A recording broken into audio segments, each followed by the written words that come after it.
2005 की कहानी है जब फरहान अख्तर अपनी वो बिग हिट ढूंढ रहे थे।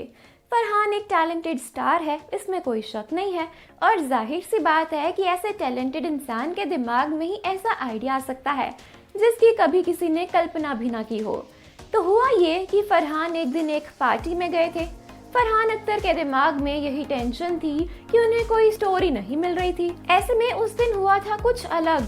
फरहान बताते हैं कि उन्होंने उस दिन उस पार्टी में डॉन का एक टाइटल ट्रैक का एक रिमिक्स्ड वर्जन सुना था।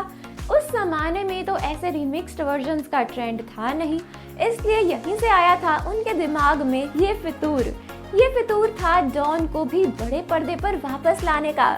भले ही अलग तरीके से, मगर आना तो डॉन को ही था। 1978 की डॉन अपने आप में सिनेमा थी। एक्शन, ड्रामा, थ्रिल, सस्पेंस और स्टाइल से भरी अमिताभ बच्चन स्टारर डॉन का बनने वाला था रिप्राइज्ड वर्जन।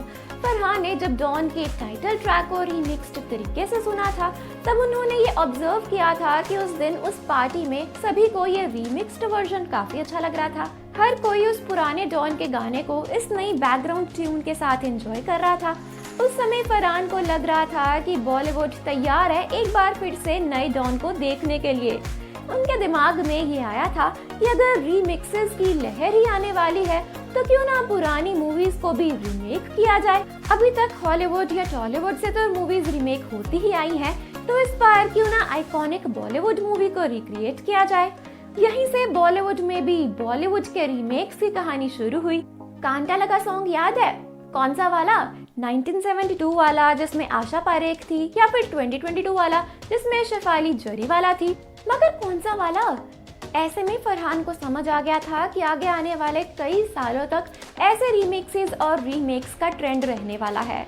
तो बस वो भी इस अपॉर्चुनिटी को लेना चाहते थे और डॉन जैसे किरदार को 2000s में भी जिंदा रखना चाहते थे।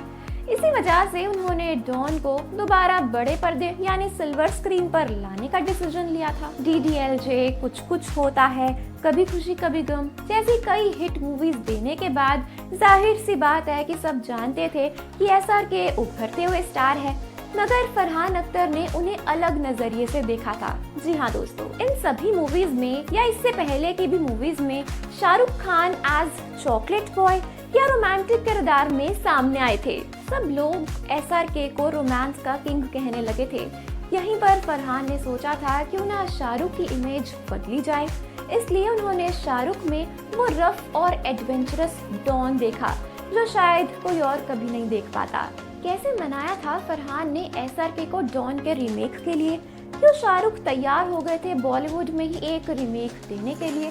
तो फरहान बताते हैं कि उन्होंने शाहरुख को ये समझाने की बहुत कोशिश की थी कि वो एक एक्सपीरियंस देना चाहते हैं ऑडियंस को जो उन्होंने खुद बचपन में जिया था। यानी कि जब वो बच्चे थे तो उन्हें डॉन से रूबरू कराया गया था, वैसे ही वो इस जेनरेशन में भी डॉन का क्रेज डालना चाहते हैं।